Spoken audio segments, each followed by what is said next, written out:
Kuzey rüzgarının deli ıslığı dağları titretiyor, sis her yanı sarıp sarmalarken yalnız bir gölge beliriyor. Efsane diyarının ortasında, soğuk bir tepenin yamacında bir savaşçı duruyor. Kaskının çiziklerinde zaferin gölgesini, zırhının pasında yenilgilerin acısını görebiliyordu. Yılların yalnızlığı omuzlarına sinmişti ama gözlerdeki ateş hala sönmemişti. Gece gündüz her mevsim savaşarak geçiyordu.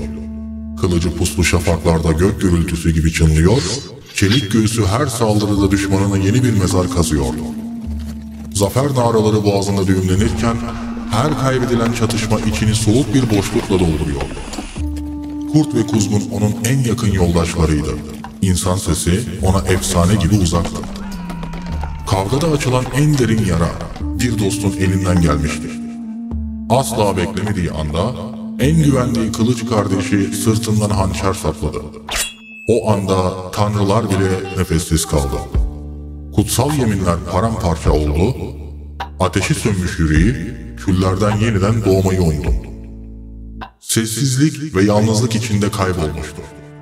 Kendi gölgesinin fısıltıları, karanlığın soğuk sınırlarında yankılanıyordu. Gökyüzüne dönüp sövmedi. Aksine, yıldızların arasında diriliş aradı. Yanmış hatıralarının külleri, onun yeni meşalesi oldu. Küllerinden doğan bir güce dönüşmek. Bu yeni inanç, boğazında yanan kinle aynı ateşti. Günün battığı anlarda kendi içindeki fırtınalarla boğuşurken, uzaklarda bir çan kulesinin ses tonunu düşürüyordu. Zaman onun dünyasında yavaşlamıştı. Bir zamanlar kalabalık sofraların hışırtısı kulakları dolduruyordu. Şimdi duyulan tek ses rüzgarın uğultusuydu. Pencereden soğuk ay ışığı vururken gözleri masada sadece bir kuru ekmek parçasını taradı. Sofrada kuru bir ekmek parçası. Ve ben kaldım.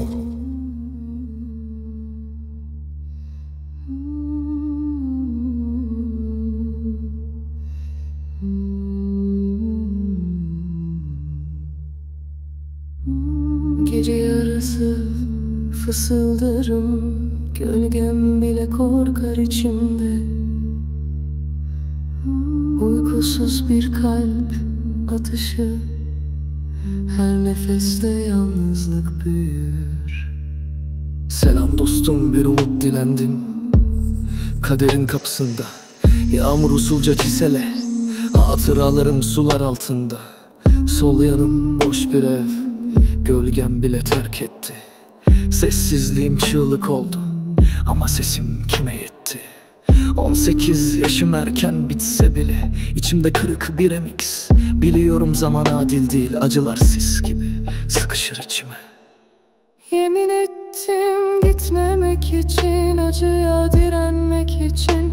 Dökülen kanım bile tanıklık eder, bu yolda tek ben varım. Kırılan kalbim yeniden doğar, küllerimde umudu saklarım. Sarsıntılara inat dimdik dururum, yalnızlığa teslim olmam. Her damla yaşım hikayem olur, karanlık bile ışık arar.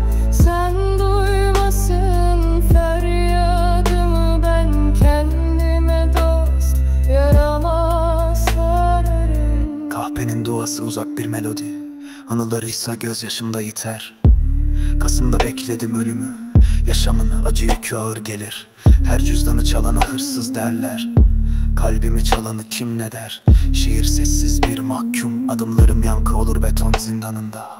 Eskiden güneş benimdi, şimdi yalnız bir fenerim. Hayallerim uçar göğe, düşerken yalnızlığa inerim. Kırık elimle tuttum kalemi, yazdım acımı sayfalara. Bir kez olsun dönmeye değer mi bu bitmeyen yalnızlıklara? Kırılan kalbim yeniden doğar, küllerimde umudu saklarım. Sarsıntı